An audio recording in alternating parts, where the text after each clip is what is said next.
Good afternoon. Welcome, everyone. I'm Marco Davis. I'm the president and CEO of the Congressional Hispanic Caucus Institute, CHCI, and welcome to the second installment of CHCI's virtual briefing series on COVID-19. Today's session will focus on the socioeconomic impact on the Latino community. I'm pleased to share that Telemundo has joined us as a media partner, and they're streaming this session on their digital platform as well. And to that end, I have a brief message for the Telemundo audience. Buenas tardes, señoras y señores. Gracias por su interés en nuestro programa de hoy. Les quiero informar que nuestra discusión en vivo será conducida en inglés y pueden seguir sintonizando si gustan, pero también se producirá una traducción del programa al español y esperamos que será disponible aquí en la plataforma digital de Telemundo dentro de poco tiempo, así que también podrán recibir esta información en su idioma después. Now, for those of you not fortunate enough to be bilingual, don't worry. I was just informing the Telemundo viewers that the program today will be conducted in English, but that we will be working to provide a Spanish translation of the discussion soon, which Telemundo will make available on their digital platform. Before I go any further, I want to take a moment to thank the United Food and Commercial Workers Union, who have provided generous support for this session. We're grateful for their standing by us and for helping us to disseminate this valuable information for and about the Latino community. Now, we're thrilled that more than 500 of you have registered to join us today for this important conversation, and we're also streaming this live on Facebook in addition to the Telemundo platform.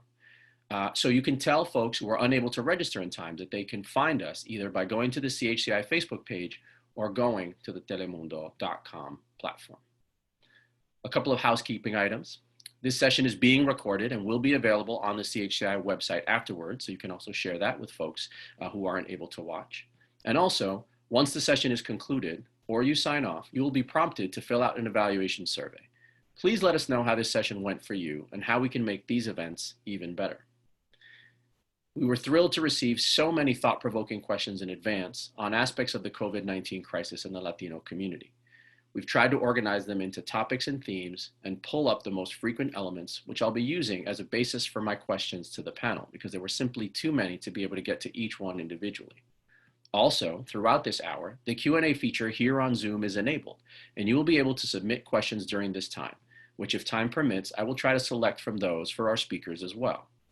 Please don't submit questions via the chat function. That's actually for commenting in general, for example, sharing where you're dialing in from, where you're tuning in from. We won't be pulling questions from the chat to have into the queue. We'll be doing that from the Q&A function.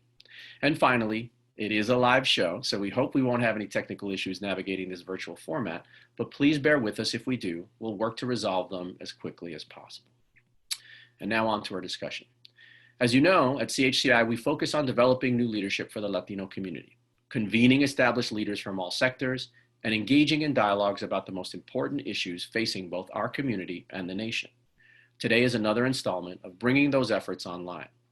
This work is critically important right now because we have now seen the current crisis has exposed and further magnified the deeply rooted inequalities in our society.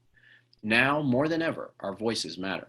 We must have a seat at the table, not only as we reflect on the present crisis, but also to ensure we prevent further inequality in the future. The core of any future solution must include both diversity of thought and of the decision makers that reflect our diverse society. Today, as I mentioned, we're focusing on the socioeconomic impacts of COVID-19 on our community. So let's get to the conversation. I'm going to bring on my first guest, and I'm only doing the briefest of introductions for our speakers each time I welcome them on, both in the interest of using our time effectively, but also because in this highly digital world, I encourage you to simply look up these leaders online. They have great information. They've been in the public sphere. You can learn more about them, and you can even engage them via their websites. So to start us off, I'm pleased to welcome Dr. Adriana Coogler, full professor at the McCourt School of Public Policy at Georgetown University. She's done extensive work on economics, and in fact, I first got to know Dr. Coogler and her work during the Obama administration, when in her capacity as chief economist at the U.S. Department of Labor, she came and spoke with my colleagues and me at the White House Initiative on Educational Excellence for Hispanics. Hello there, Dr. Coogler. It's great to see you. Hi, Marco. Thank you so much for inviting me to this important briefing. No problem. So let's get right into it. Let's start us off. Being that you study this at the macro level, I thought it would be helpful if you could help us set the tone. So where are we heading as a country and as an economy? How do we emerge from this calamity? Is our economic model fundamentally broken? Do we need an entirely new approach, or do you think this is something can be fixed? What's the best way that we're going to be able to get through this, particularly the most economically vulnerable?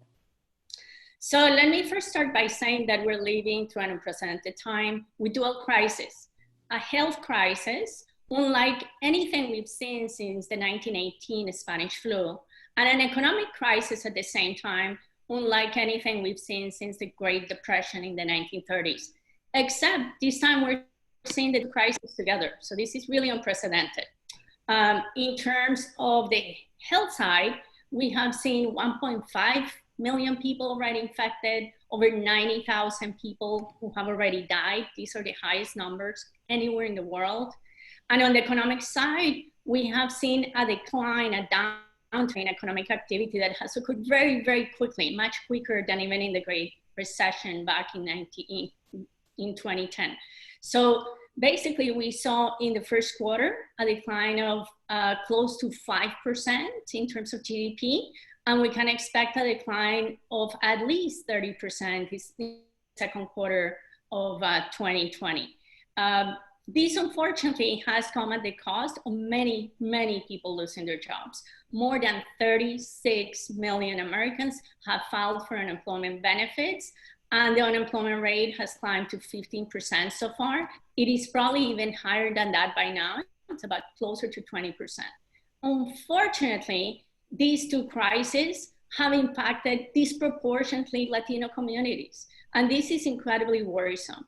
Latinos are not only being infected and dying at higher rates than other communities, but they have also suffered more from the economic crisis. On the health front, something that is very worrisome is that we know that Latinos are 3 times more likely to be uninsured, and they're also more likely to suffer from comorbidities. So they're more likely to suffer from being infected by COVID.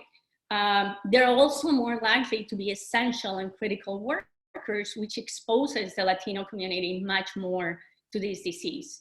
And on the economic front, unfortunately, Latinos are also overrepresented in sectors that have suffered the most on the economic front.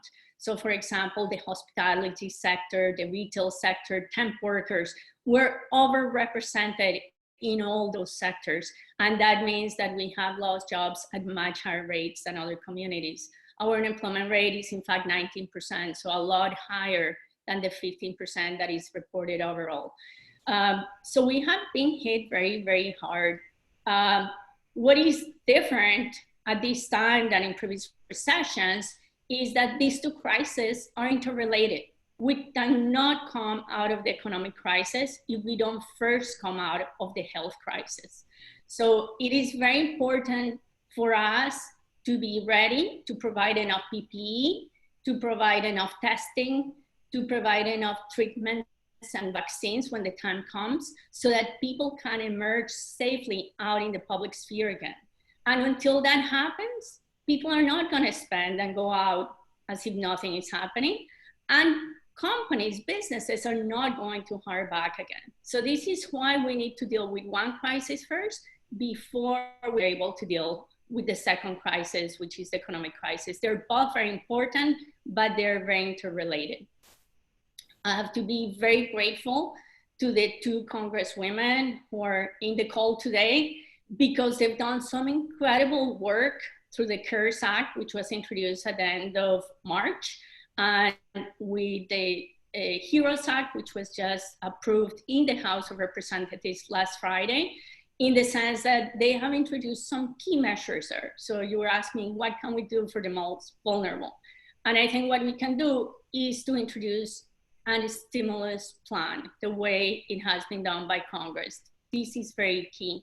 Those $2 trillion and the other $3 trillion that are being planned under the HEROES Act are really key to get the economy going again and to help people overcome this situation. So pay relief is very key, because that reaches the most vulnerable. It gets people to spend money right away, because these are people who don't have the choice to go and keep that money and save it and put it in the bank. The other element of this is unemployment insurance. So the pandemic unemployment assistance, which was introduced under the CARES Act, has been key as well in terms of helping the unemployed. And finally, PPP, the Paycheck Protection Act, which program, which helps precisely small businesses to keep workers, right? It's contingent on keeping workers and making sure you keep people on payroll. So it plays that dual role of keeping businesses going, especially small businesses, but also helping the most vulnerable, which are the workers that are about to lose their jobs. So those three elements, I think, have been very key, and we should definitely support those efforts and make sure we call Congress, we call the Senate, which is stalling on moving ahead with the HEROES Act, so that they definitely make sure they put on those $3 trillion so badly needed in the economy.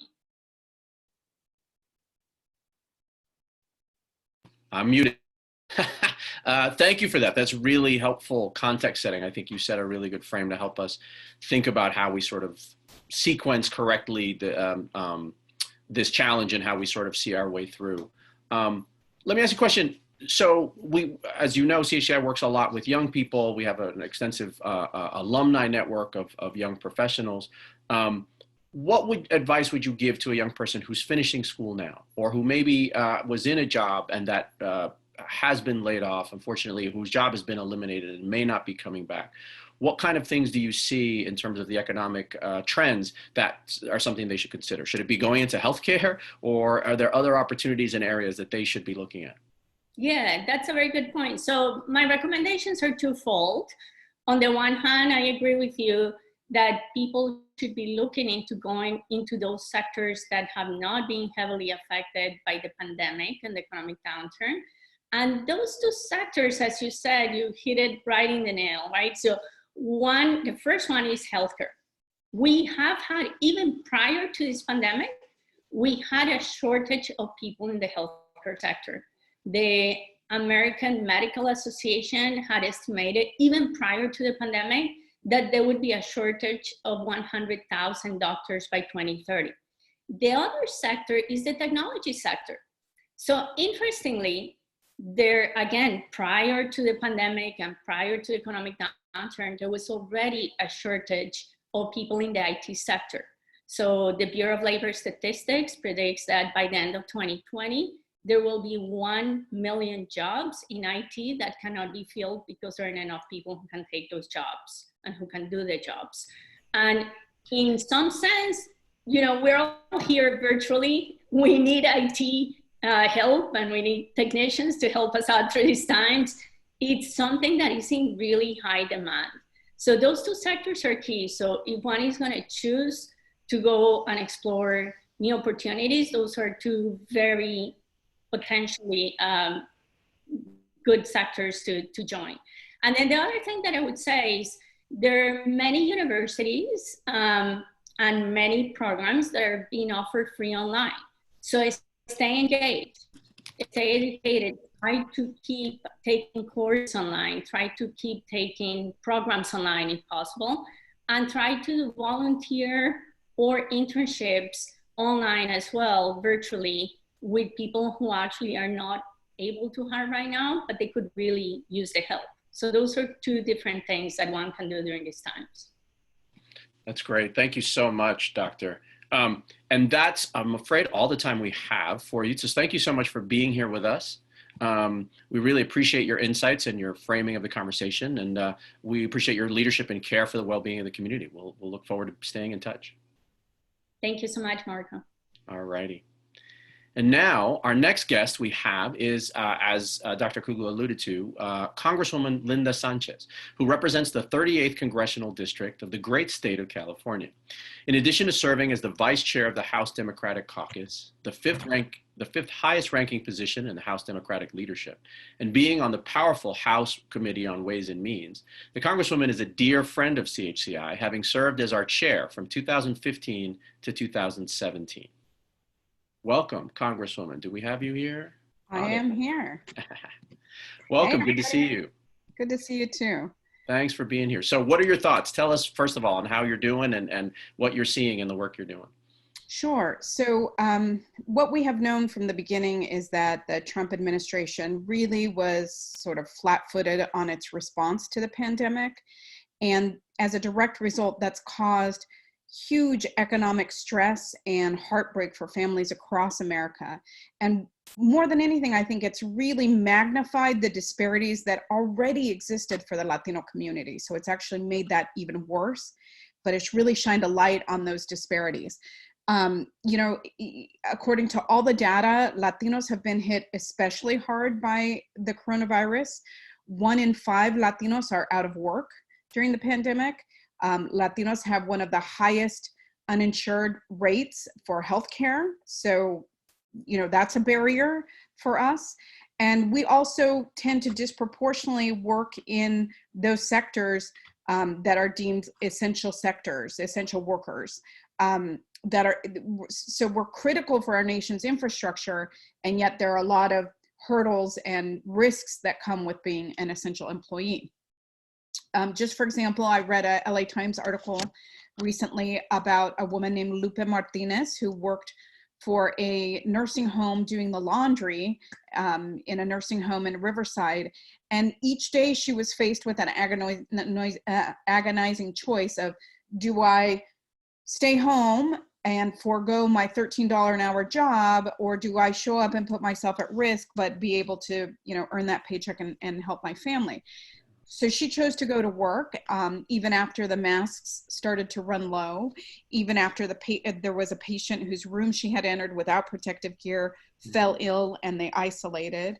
And now, as a result of her going in because she needed that paycheck, she, her husband, and her daughter and son have all tested positive for COVID-19. Mm-hmm. So our essential workers, they're on the front line doing these jobs, but they're risking their own health and the health of their families. And as I said, disproportionately, it's Latinos who are doing that.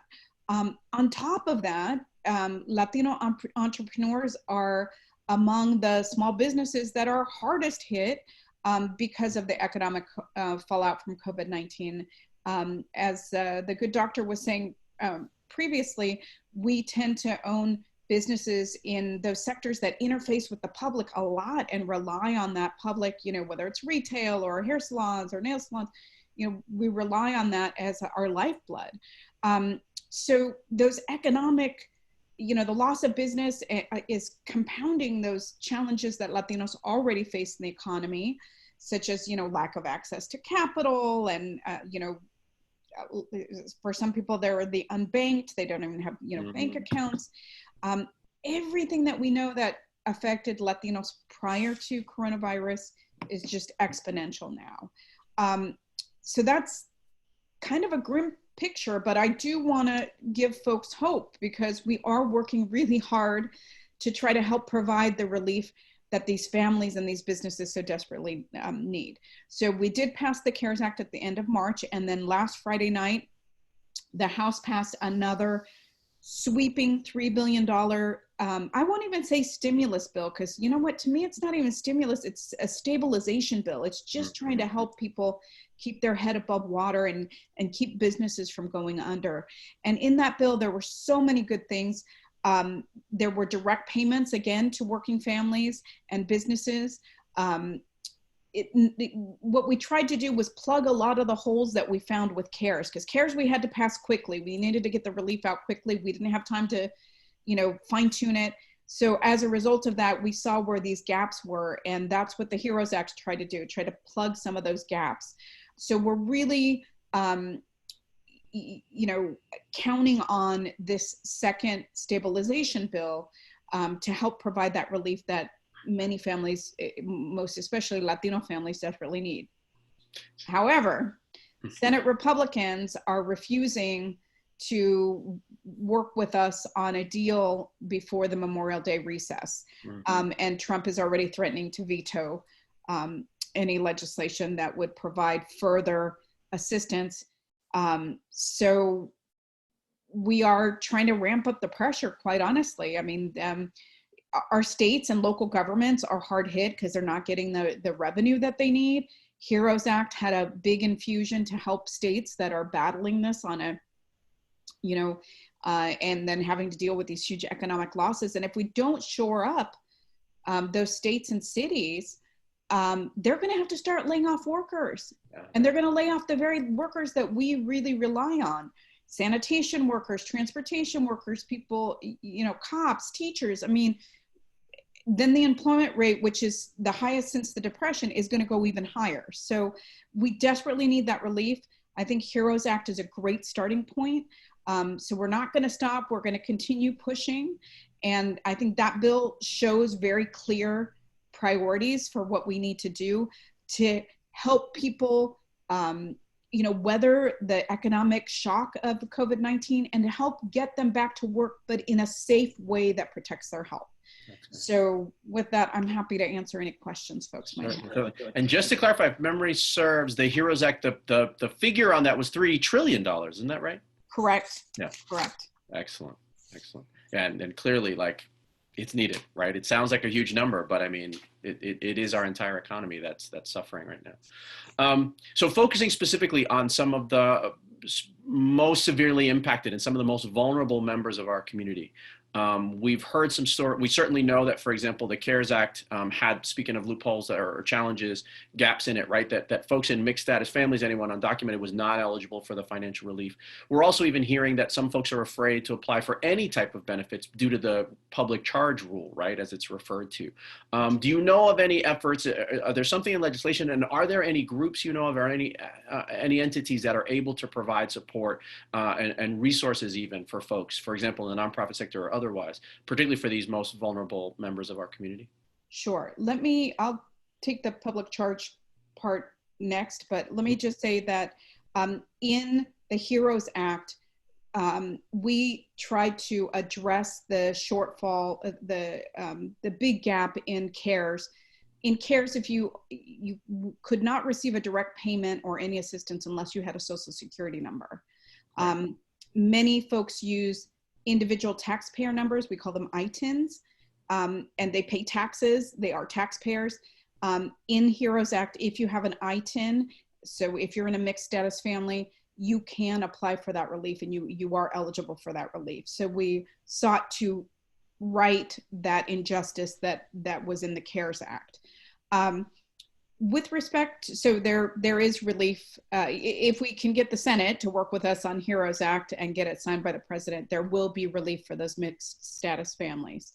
And that should also help, DACA recipients in the CARES Act. If you were a dependent child under the age of 17, your parents got a $500 direct payment.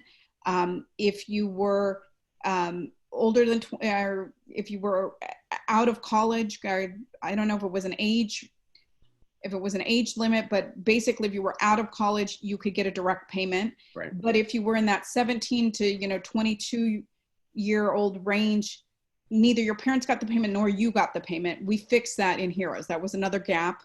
So we fixed that in HEROES. That should help a lot of DACA recipients, hopefully. But with respect to the public charge rule, a lot of folks are really hesitant to access any kind of, healthcare services or food bank services, or even this direct federal aid or unemployment aid, because they're afraid of the public charge rule. It really is on a case-by-case basis, because some people that's not going to count towards their process of becoming a citizen. And because it's highly individualized, folks really need to check with an attorney. But there are many folks that can help answer those questions free of charge or low cost. So it's important for folks who are concerned about that to check with, immigration rights groups. In California, we have several nonprofits that have stepped up, including like the California Community Foundation, the California Endowment, Hispanics in Philanthropy, and they are all assisting immigrant families, weather this economic, nightmare. So, there are many private foundations and that are providing that economic assistance to families that were left behind in CARES Act. I want to also put in a big shout out to CHCI, who announced their launch of the COVID-19 Response Fund to provide that economic relief to families that were left out of CARES. Starting yesterday in California, the governor had announced that they were going to assist undocumented families and provide relief. And starting yesterday in California, undocumented families could begin applying for that relief. So if you're in California, and this is not the whole nation, but if you go to cdss.ca.gov, you can get information on how to access that relief and that assistance. And we will continue fighting up here to make sure that none of our families are left behind, regardless of their immigration status. I do also want to plug that Representative Cardenas and I introduced a bill that would give free COVID testing and treatment to anybody, regardless of status. So, you know, in a pandemic, everybody's health affects everybody else's health. We don't want people to be fearful of going and getting tested or getting treatment if they think they have it because they're scared of the public charge rule, for example, or because they're afraid of their immigration status. That's great. That's great. Thank you for that. Yeah, and hopefully other states can follow that example that California made, that they've really gone above and beyond. One final question for you. So we know there's a significant number of our population represented in the immigrant population. We're also significantly represented in the agriculture industry and in food industry, right? So from farm workers to meat packing, et cetera. What are you seeing, and what do you think are some of the solutions and the supports that we need to do to provide that segment of our community as well? Yeah, I mean, Latinos, you know, without Latinos and Latino labor, our food supply chain would not exist, because whether you're talking, you know, in the agricultural fields or the meat packing plants, or even the retail end, our grocery store, you know, checkers, like right. Latinos are so overrepresented in those industries, and they're unusually susceptible to contracting the COVID-19 virus. So as more and more people become sick in that food supply chain, we could see shortages and, you know, food prices spike as a result, and even more Americans struggle with hunger if our food supply, if that chain is not a healthy one. Despite the critical role that, you know, farm workers play in our economy, you know, few of them really receive the protections that from COVID-19 that they need.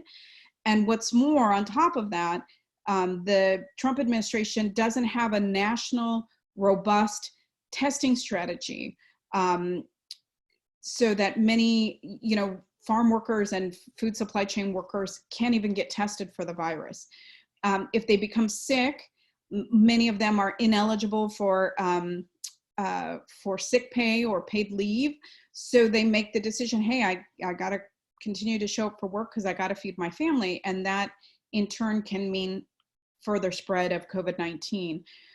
The Families First Act that was passed by Congress requires employers to provide 2 weeks of paid sick leave.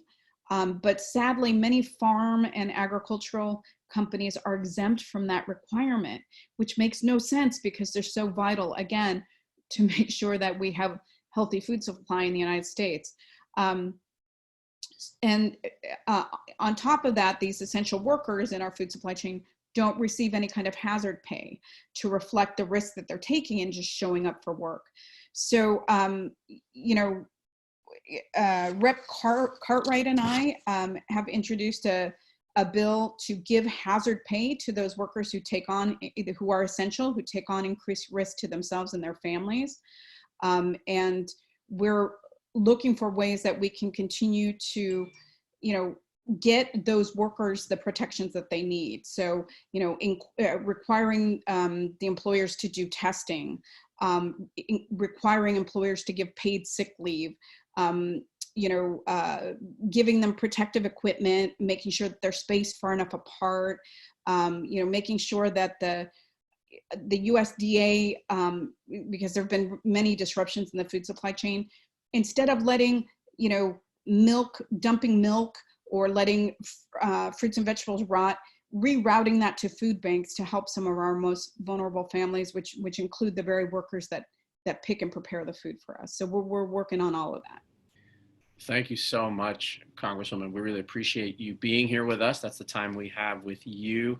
We appreciate your leadership, your advocacy for our community, your fighting in the halls of Congress. We hear, and certainly we hope you get the support you need to pass those various different bills that are actually going to provide real support for our community. So thanks so much for your time today and for the work that you're doing up there on the Hill. Thank you for your work as well. All righty. We'll talk to you soon. And before I bring on our next guest, I just do want to acknowledge we're getting some really, really great questions coming in. As you can see, our time is tight. We're navigating in this new space, managing sort of the balance of bringing on our guests and remarks and trying to get in questions. We're going to do what we can. I'm going to challenge my team to try and find some ways to maybe put up on our website some of the information that folks are asking about, or at least pointing to places to get information about some of these questions, because they're really good topics that I know are important for not just the folks asking the questions, but for many in our community. So we're going to keep going with our program, but do know that we're not ignoring the questions. We're trying to see if we can work them in. And like I said, we're going to see if we can figure out something for a follow-up to at least make some of that information available. All right, and now to bring on our third speaker, I'm especially pleased to welcome Congressman Ruben Gallego, who represents the 7th District of the great state of Arizona. Congressman Gallego is an assistant whip for the House Democratic Caucus and serves on the House Armed Services Committee and the Natural Resources Committee, including serving as chair of the Natural Resources Subcommittee for the Indigenous Peoples of the United States. But to us, he's a steadfast champion because he serves as the chairman of CHCI since 2019. So good to see you as always, and thanks for being here. Thank you very much, Marco. So tell us how you're doing. Tell us what you've been working on, what you're seeing that is impacting the Latino community and where we need to go. Well, largely what I've been working on is trying to, fix the first couple of stimulus that I think largely ignored big sectors of the Latino community. Number one, if you look at one area that I think that was particularly impactful, especially here in Arizona, was the really bad rollout of the PP program, the Paycheck Protection Program. That really did not aid our community. We have a lot of small business owners here that have either tenuous relationships with financial institutions or just non-existent. And as a matter of fact, of the first the first batch or thousands of batches, I should say, of PP program, we think that only about 8% of them actually ended up going to Latino small businesses. And remember, Arizona is it's about 33% Latino. It has a very strong private sector workforce that is run by small Latino and owned operations, but they were largely left out. So our next opportunity that we had to basically fix this, we decided to make sure that there was more access to capital that was going to be available to these small businesses, particularly giving more money to nonprofits and CDFIs that actually helped in Latino communities. And that was actually a very important change. We were able to see tangible money going out the door when we gave money to local CDFIs that specialized in Latino businesses, and where the average, I believe the average business loan in Arizona was on $80,000. This CDFI was giving out the average business loan of $40,000. So it's having its effect. We need to kind of continue that effort. Then we also were trying to undo, really more of a state burden problem.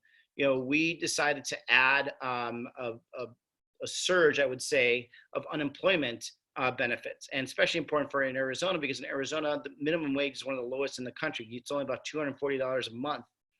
And so we added the pandemic unemployment assistance, which basically added an extra $600 on top of the $240 you get from the state government. And so with that, we hope that obviously people can survive with that.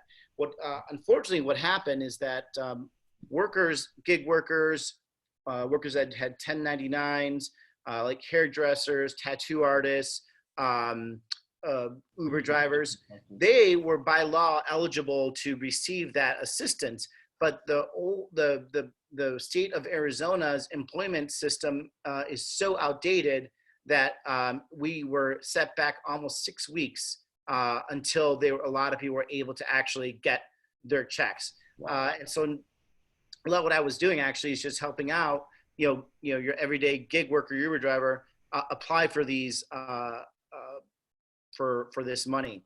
It has been important. It has actually changed a lot of lives now that's finally going through. So again, PP and then unemployment. And then lastly, I'm really just working with my local municipalities. I represent basically 4 cities, Glendale, Towson, Guadalupe, and the city of Phoenix. Towson, Guadalupe, and the city of Phoenix are majority Hispanic cities. And Glendale has a sizable population also. Those cities are really getting impacted by COVID-19 and the social distancing that it requires in order for us to stop it. Arizona cities are largely sales tax dependent. And if people aren't out buying, shopping, eating, there's nothing you can really tax. So I've been working a lot with those municipalities and make sure that we find ways for us to either get money from the federal government or other types of programs to make sure that they don't go and cut too much programming. And right now, most of these cities are doing their annual budgets, and it's clear that that COVID-19 has impacted their budgets. And if they start cutting budgets, the areas they're going to cut are areas that can particularly hurt us when it comes to, for example, like parks and recreations or other types of services that we deem are very important to having a viable city that nurtures the Latino community.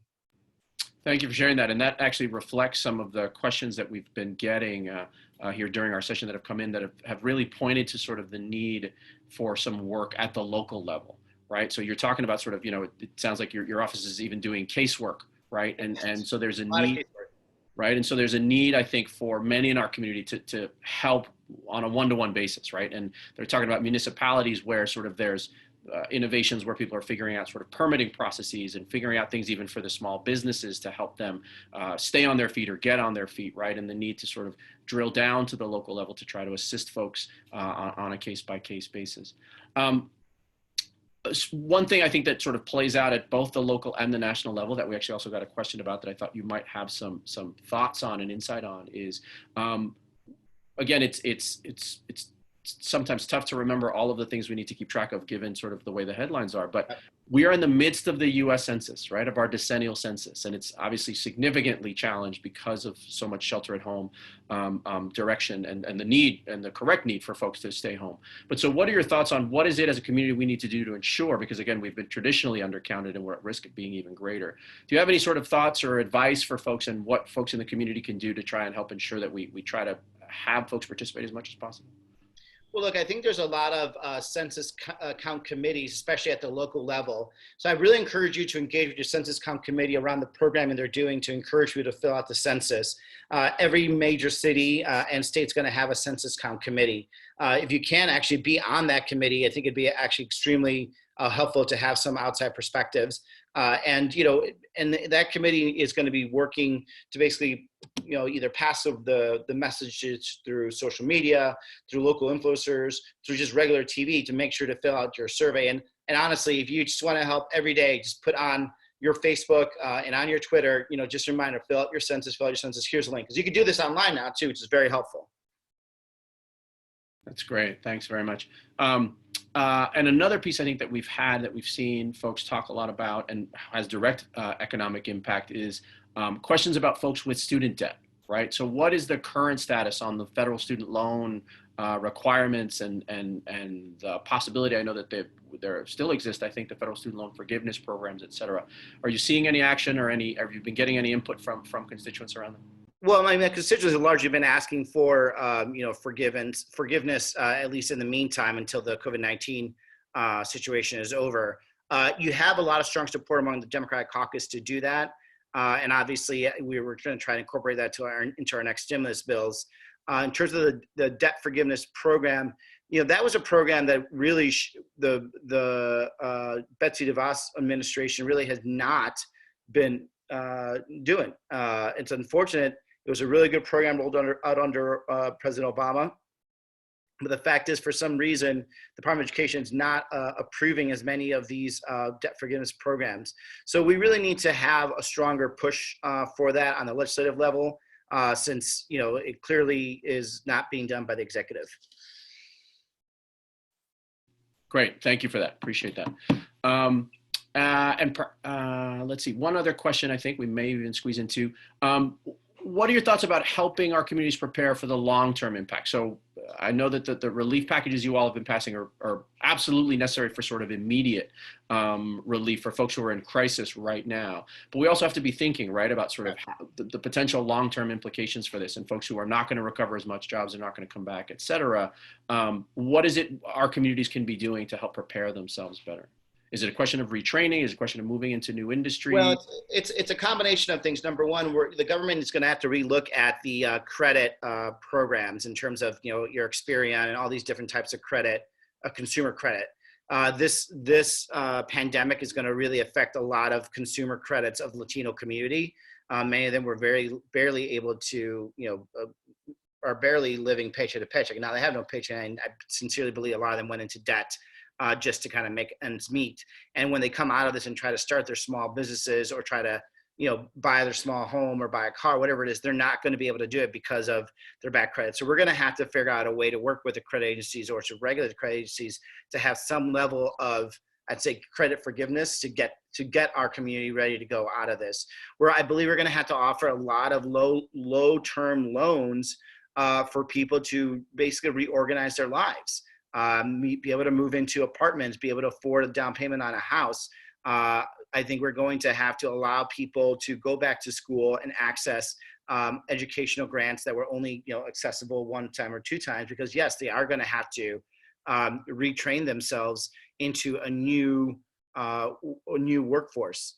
And then lastly, back again to like small businesses, small Latino-owned businesses, we're going to have to set up, in my opinion, either through the charitable organizations, like for example, Hispanic Chamber of Commerce, retraining programs for small businesses.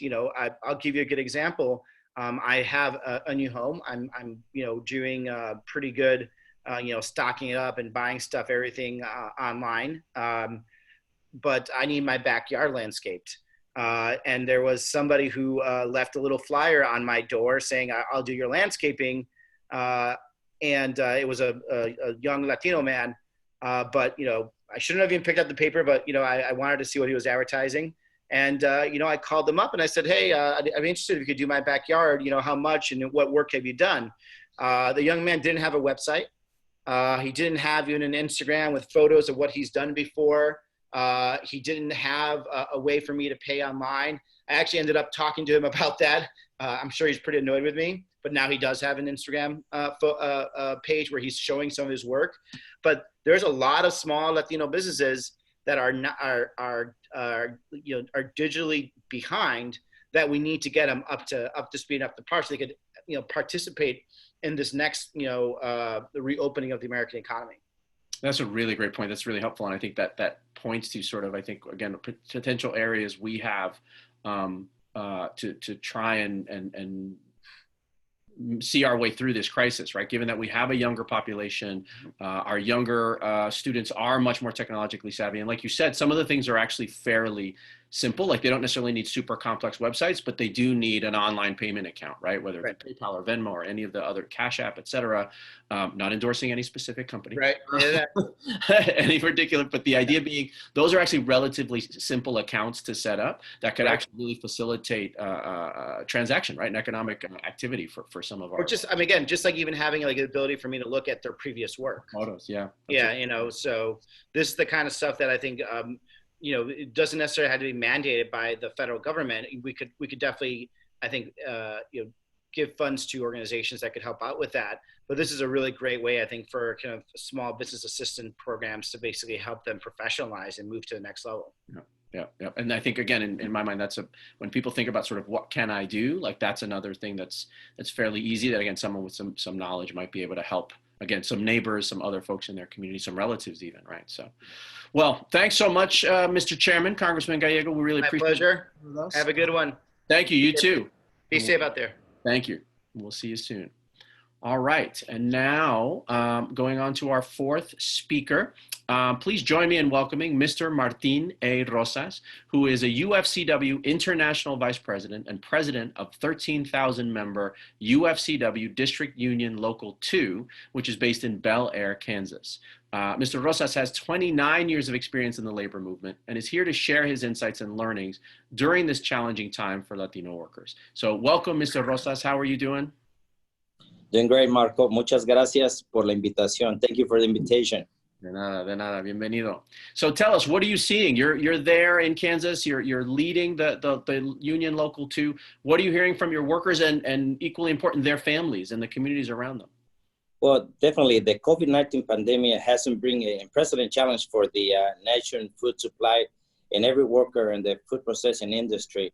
The UFCW represents over 250,000 workers in this industry across the nation. Definitely our members, the workers in these facilities has been on the front line of this pandemic. These workers put in their life at risk every single day when they attend to work. They're being considered by the administration as a critical and essential. The President Trump invoked the Defense Production Act, which forced this industry to remain open. However, the invocation of the act lacks of any protection for the working people in this industry. Wow, that's great. So how are you seeing the union respond to that, and/or families and communities? What measures are being taken to help protect your members from exposure? Well, one of the biggest challenges that we have around this industry as a whole is, from the get-go that we were forced to work. Members were forced to work, and as I always say, we were building a plane flying.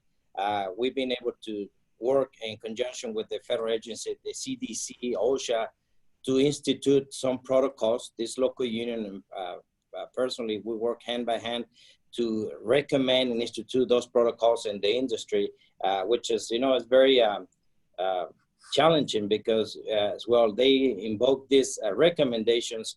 It's a lack of enforcement in those. So that makes it difficult for any other employer to obey those laws or those regulations. Wow, great.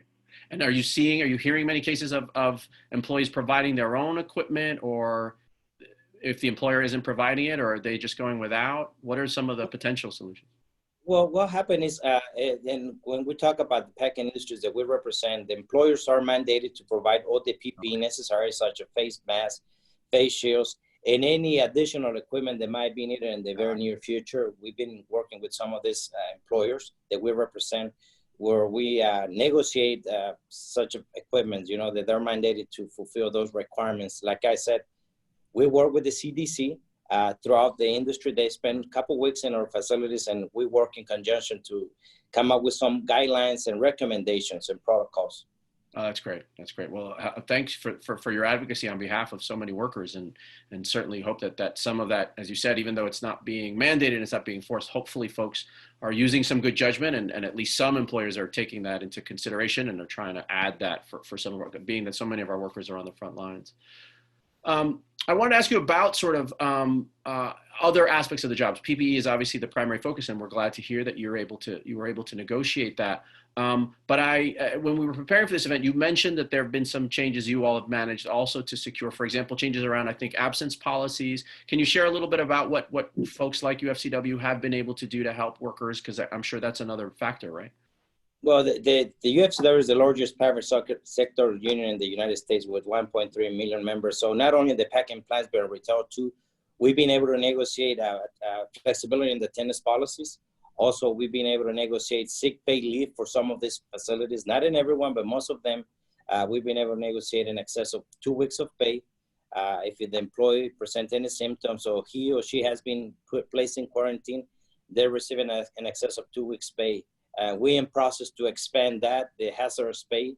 It varies from $2 to $6 extra per hour, and depends on the facility that we negotiate, because our members being exposed to work under pandemic status right now. Yeah, that's great. Two more questions, perhaps, I think. So one, and I think you've alluded to it, but are there any other thoughts you have or any other lessons you all have learned about the need? I think a lot of the debate right now is about this question of balancing the health concerns and needs with the economic concerns and needs, right? We want to protect lives. We want to ensure folks are able to be safe and to prevent exposure and spread of the virus. But at the same time, there are calls about sort of economic activity. How have you seen folks, and how are the workers who are part of the union able to sort of negotiate that balance? What are you seeing? Well, definitely, we have to remain vigilant and you know, open to changes. This virus is very vicious and it keeps changing. So therefore, we being lobbying on behalf of the workers that the line speed production line should be reduced accordingly with the current scenarios. Most of those standards were created back when we were operating the normal conditions per se. Today, we are confronted with a very different scenarios. You know, we working with employees are required to wear more equipment. I mean, I was just having a conversation with someone today, you know, people who is not familiar with this, the packing industry is the side of that industry that works in a very extreme temperatures. And we have to think about how that's going to change the dynamics in summertime where people is mandated to wear masks and also working in the very extreme health conditions. So we have to remain vigilant. And I know it's a difficult balance to maintain when you talk about maintaining the economic balance, but also remain productive and open for the food chain. But we have to be consistent in one thing. We need to work with the local and state federal agencies to provide some protocols, mandate protocols. Doesn't serve any purpose if all they do is recommend it, because that doesn't have any source of enforcement. And I talk on behalf of those that we don't represent, because while the UFCW represent over 250,000 people in the industry, it's some more additional people that doesn't have any sort of representation. So I'm extremely concerned about the well-being of those human beings not working in conditions that no one is out there to monitor and lobby on their behalf. Got it. Thank you. Well, and speaking of you being a resource to not just the members of the union, but also to many others in the community, is my understanding also that UFCW has a website. I think it's called, is it Shop Smart? Is that right? That provides resources. Can you share a little bit about that? Because that could be helpful, I think, to many of the folks viewing, right? Yes, so the UFCW we engage, we have a website called Shop Smart. People can go to the ufcw.org website, and we are having a national-wide campaign, not only in the packing plants, but on retail. How can we coordinate to those individuals working the retail to be protective for their well-being? Along the nation, we've been working in conjunction, like I said, with the federal agencies, try to lure the agencies on things or best practices that has been instituted in some places, so they can recommend those across the nation. So we have several programs in place. Shop Smart is one of those that we are utilizing now to the maximum extent and promoting in our local unions across the nation. That's great. So any final advice, insights to share with our audience from your perspective? Yeah, you know, one of the things I would like to say, you know, en la vida no nos han dado nada gratis a los latinos. Todo lo hemos ganado peleando, y a los trabajadores también. In life, nothing has been come without a fight, so we must remain vigilant and working as one to fight for what we want. It's people's life who is at risk now, and we more than ever need to consider ourselves to being as a one. The labor movement is the only source of really defense that the workers have right now. So therefore, I encourage people to contact any labor organization. I hope they choose the UFCW, because that's the only chance they have to have someone who's willing to represent their well-being. Great. Well, thank you for that. Thank you so much for being here with us, Martin. We really appreciate the work that you're doing. And please do pass on, I know I speak on behalf of everyone at CHCI, and I'm sure all of the folks in our audience, please do pass on our thanks to the workers, to the members of your union who are on the front lines every day, helping ensure that our food supply continues to reach us and to provide the sustenance that we need. We know that folks are making personal sacrifices, exposing themselves, continuing to do work, exposing themselves to the virus, et cetera, potentially. And so we're really just grateful for all that tremendous work that's really, again, keeping the nation fed and healthy and so on. And so we're grateful for all the work that you're doing on their behalf and on the work that they're doing directly. So thanks for being with us today here, Mr. Rosas, and we'll be in touch as well. Thank you, Marcos. Muchas gracias. Que tengan un excelente día. A usted, que le vaya bien. So I want to thank all of our speakers today. That brings us to a close for our program today. I want to thank everyone who joined us. We hope these discussions have been valuable to you all. Please be sure to check our website, chci.org, for updates. As I mentioned, we'll try to put up information trying to address some of the topics and themes that we got, some of the questions. Apologies again that we didn't get to them. There were so many good questions and so many important topics for our community. We'll try to get to more and provide that. We do also have resources already up on our website. We have a COVID-19 resources page, so go to our website and you can find that. They're useful links to information that already exists that is available to help individuals and families. We've actually gathered information both in English and in Spanish where we could, so that there's information that can be disseminated to communities. And that page also highlights some of the work our partners are doing to respond to this crisis. We have great partners and friends in the private sector who are doing their part as well in practice to complement and supplement the work that's being done at the policy level by our distinguished members of Congress. Please be sure to register and join us for the third session of our virtual briefing series. It's going to be a two-parter focused on education in both the K-12 space and on higher ed. That's happening on Wednesday, June 3rd. The first session will be 1 to 2 p.m. The second session will be 3 to 4 p.m. Registration information will be coming up shortly for that. And then finally, immediately at the conclusion of the webinar, as I mentioned at the beginning, a link is going to pop up on your screen prompting you to please take a survey asking for your feedback on our session. Please fill it out and let us know how we can improve. And once again, I want to thank the United Food and Commercial Workers Union, who sponsored our session today, and for all the work that they do. As I mentioned earlier, we greatly appreciate their efforts. As we mentioned earlier, please do your part to help your neighbors, to help your partners get through this crisis that we're in together. As folks have mentioned, we may all be in the same storm, but we're not necessarily all in the same boat. It's affecting us differently, and so any help you can provide to one another is great. And don't forget to fill out your census and to encourage others to be sure to fill out the census. Lastly, but absolutely not least, I want to thank my colleagues at CHCI who have worked extremely hard throughout this series and again for today to make this session possible and hopefully to make it a success. We wish you all a great afternoon, and as always, please stay safe and healthy.